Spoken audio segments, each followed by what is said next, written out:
Muy buenos días, amada Iglesia del Señor. Que hoy día Dios los bendiga, que todo lo que van a hacer en este día sea de la mano de nuestro Señor. Prosiguiendo con los devocionales y la historia tan preciosa y de mucha enseñanza de David, vamos a proseguir y yo quería pedirles disculpas, ¿no? Que ayer no se pudo dar el devocional del capítulo 17 por motivos de fuerza mayor, ¿no? Entonces yo voy a dar unos pequeños alcances, pero por favor espero que ustedes lean, escudriñen la palabra para que puedan tener un mejor entendimiento de este capítulo y de todos los capítulos en general. En el capítulo 17 podemos ver que Absalón ya está prácticamente en guerra con su papá, ¿no? Ya lo está persiguiendo a su papá, que es David. Y acá vemos a un consejero que es Ahitofel, ¿no? Que bueno, él fue consejero también de David, pero que ahora es consejero de Absalón, ¿no? Ahí podemos ver también cómo las personas favorecen según su conveniencia, según lo que ellos buscan su bienestar, ¿verdad? Entonces, en el capítulo 17 vemos que Absalón busca la dirección de los consejeros, busca la forma y las estrategias de poder ir a guerra con David, con el rey, ¿no? Con su padre. Entonces, él le pide consejo a Ahitofel y Ahitofel le da un buen consejo, ¿eh? un consejo sabio, donde le dice, ¿no? Que él vaya y que no muera, que le digo, muchos guerreros ni mucha gente, sino que pueda ser solamente atacado el rey. O sea, solamente ir en búsqueda de la muerte del rey. Eso es lo que le aconseja Ahitofel a Absalón, ¿verdad? Simplemente buscando matar al rey. Pero, ¿qué sucede, hermanos? Absalón no estaba muy contento con este consejo que le estaba dando a Ahitofel, ¿no? Había cierta desconfianza. Entonces, ¿qué es lo que hace, no? Manda a llamar a Usaí. Usaí era amigo de David. Y le llama, ¿no? Y le dice de que cuál sería el consejo que le da, ¿no? Porque yo pienso que, y estoy segura de que Absalón de todas maneras estaba buscando consejo porque sabía que su padre era un gran guerrero, un hombre que tenía muchas estrategias y era un hombre sabio cuando iba a la guerra, ¿no? Entonces lo llama a Usaí y le dice, ¿no? ¿Cuál es tu consejo? Dame un consejo, ¿cómo puedo actuar en este momento? ¿Cómo puedo yo ir a atacar a David, al rey David y a su ejército? Y Usaí pues le da otra forma de estrategia, no es como que Usaí contrarresta el consejo de Ahitofel, ¿no? Y le dice muchas cosas, ¿no? Le dice que, o sea, es como que el consejo que Usaí le da a Absalón es de ganar tiempo. ¿Para qué, hermanos? Para que vayan en búsqueda de David, envían a personas para que vayan donde David y puedan decirle que su hijo está buscándolo para matarlo. Y que donde él estaba, o sea, en el lugar donde ahora estaba David, porque estaba huyendo, se fuera, ¿no? Se retirara de ese lugar y pudiera esconderse. Entonces, eso es lo que hace Usaí. Usaí busca la forma de ganar tiempo para que vayan, ¿no? A comunicarle a David que su hijo estaba yendo en búsqueda de él, ¿no? Entonces, lo que vemos en este capítulo 17, hermanos, es la mano de Dios a favor de David. El Señor sigue guardando la vida de David, sigue buscando la forma de poder guardar y preservar la vida de David. ¿Por qué, hermanos? Porque el Señor tenía un propósito con David, porque Dios tenía algo que tenía que cumplir David aquí en la tierra. Y eso mismo, hermanos, tiene con nosotros el Señor. Él nos preserva, Él nos guarda, aún en momentos muy, pero muy difíciles, donde no podemos salir, donde no podemos ver la salida. Dios nos da esa salida. Entonces, eso es lo que Dios mueve su mano en este tiempo y en este momento donde estaba siendo perseguido por su hijo Absalón, para que él pudiera salir de ese momento difícil y pueda esconderse, ¿no?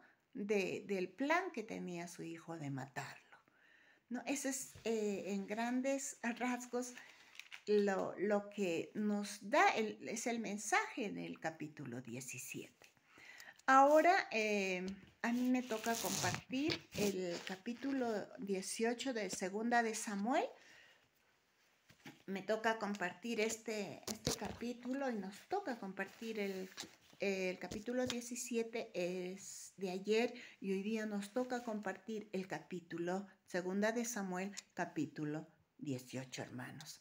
Y vamos a leer del versículo 1 al 4, ¿qué es lo que nos dice la palabra?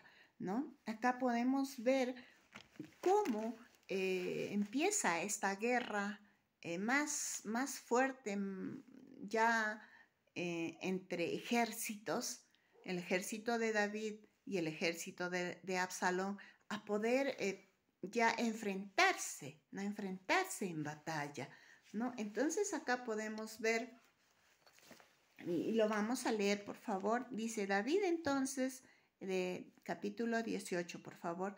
David entonces reunió, dice, a hombres que estaban con él y nombró generales y capitanes para que los dirigieran. Envió tropas en 3 grupos, un grupo bajo el mando de Joab, otro bajo el mando del hermano de Joab, Abisai, hijo de Sarbia, y el tercero bajo Itaí de Gat. Entonces el rey les dijo, ¿no? Primeramente vamos a entender esto. En la sabiduría de un gran guerrero que era David, él, ¿no? Empieza a dividir su tropa en 3 grupos, ¿no? Y nombra 3 líderes, que ya hemos leído sus nombres, ¿no? Entonces, ¿qué hace? Él divide porque sabía que de esta manera él podía tener la victoria, ¿verdad? Pero también podemos ver en el verso 3 que dice, ¿no?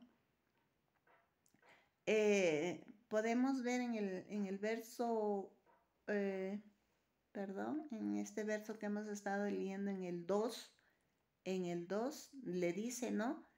El rey David les dice que él tiene que ir con ellos, ¿no? Entonces el rey les dijo a sus tropas, yo iré con ustedes, ¿verdad? Pero, ¿qué sucede? Ellos no le aceptan, ¿no? Ni el pueblo que estaba con él, ni las tropas que estaban con él le aceptan esto, ¿no? Y le dicen que no estaría bien que él vaya. Pero ¿por qué él quería ir? Porque él sabía que tenía que estar delante de sus tropas, ¿no? ¿Por qué, hermanos? ¿Saben por qué? Porque él recuerda lo que había sucedido con Betsabé cuando no fue a pelear la batalla, porque cuando no fue delante de sus tropas a dirigir esa guerra, esa batalla. Entonces es ahí cuando él se queda en su hogar, en su casa, es que sucede estas situaciones que tiene con Betsabé, ¿no? Y es ahí cuando empieza todo el declive, todas las situaciones difíciles que David empieza a vivir, ¿no? Es por eso que él dice, no, yo voy a ir con ustedes. Pero el pueblo no le deja, hermanos, ¿no? Porque el pueblo no le deja porque no quería que él vaya, por 3 razones muy importantes. Su vida era muy valiosa, ¿no? Y también, segundo, porque él de donde estaba, él podía enviar ayuda si es que necesitaban este ejército, esta tropa. Y también el ejército, las personas que estaban con él se daban cuenta y sabían que era muy difícil que David pudiera pelear contra su hijo, ¿no? Porque si se encontraban en armas, ellos sabían que David iba a dejarse morir en manos de Absalón. Por todas estas tres cosas no le permiten que él vaya con ellos a pelear. Entonces, y también podemos ver en el verso 4, cómo David acepta los buenos consejos de los demás, ¿no? Ahí podemos ver un corazón, que les digo, un corazón siempre dispuesto, un corazón enseñable, un corazón bueno de parte de David, ¿no? Y acepta los consejos buenos que recibe también en este tiempo y, y escucha, ¿no? A los que le rodeaban. ¿No? Y yo creo que eso debe ser así, hermanos, ¿no? Tener un corazón enseñable, un corazón dispuesto a escuchar a aquellos que quieren darnos buenos consejos, ¿no? Ahora, en el capítulo 5, veamos, esto es muy importante, en el capítulo 5, cuando ya estaban saliendo las tropas a la guerra que iban a enfrentar, el rey les da una orden, ¿no? Y les dice a Joab, a Abasaí y a Itaí, les dice, por consideración a mí, traten con bondad al joven Absalón. Es decir, ¿qué les está diciendo? David quería que supieran claramente que Absalón tenía que ser capturado vivo y que no lo maltrataran, ¿no? Ese era el deseo del corazón de David, ¿no? Como padre, hermanos, él seguía pensando en su hijo porque lo amaba, lo amaba. Y luego en los versos 6 y 10, por favor, vemos la victoria de David. Vemos cómo el ejército de Absalón fue derrotado, hermanos, por los que eran leales a David. Pelearon prácticamente contra Israel, Israel contra Israel, hermanos, ¿no? Porque la mitad de Israel, si no es más, no fue leal a David, no fue leal a David, ¿no? Israel fue seducido, hermanos, entendamos eso, seducidos por el carisma y el poder de Absalón. Una vez más, Israel se deja seducir, hermanos, por cosas superficiales, por cosas que no valían la pena, ¿no? Entonces, una vez más, Dios le da la victoria a David. En el verso 9 al 17, por favor, vemos cómo Joab mata a Absalón, hermanos. Una vez más, la desobediencia tiene consecuencias tristes y dolorosas. ¿Por qué digo esto, hermanos? Porque en algún momento tengo la seguridad que alguien le dio un consejo a Absalón de que no hiciera esto, de que no actuara de esta manera contra su padre. Pero él no escuchó ningún consejo, solo él escuchó el consejo de venganza, de matar, de conspirar contra su padre. Eso estaba en su mente y eso es lo que él hizo, hermanos. Por eso es que Absalón llega a tal extremo, ¿no?, de perder la vida en manos de los guerreros de su padre. Absalón era reconocido, y vamos a hablar un poquito de Absalón. Absalón era reconocido por su apariencia física, hermanos. Era un hombre muy hermoso, era un hombre muy, muy bello, ¿no? Y aún hacía alarde de su cabello, porque su cabello era suntuoso, hermoso, también tenía una cabellera larga y muy hermosa, ¿no? Es por eso que por estas situaciones es reconocido por el pueblo de Israel, y como yo les decía, ¿no?, por cosas superficiales. Pero, hermanos, miren lo que sucede, miren lo que pasa, ¿no?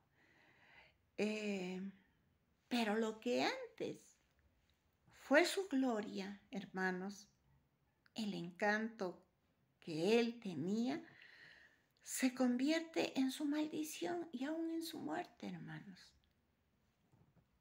Absalón fue literalmente, hermanos, atrapado por su cabello. Y esto lo podemos ver en el capítulo 9. En el capítulo 9 dice, durante la batalla Absalón se cruzó con algunos hombres de David. Trató de escapar, dice, en su mula, pero al pasar cabalgando, dice, debajo de un árbol, su cabello se enredó en las gruesas ramas de este árbol frondoso. Imagínense, hermanos, lo que pasa, ¿no? Entonces, podemos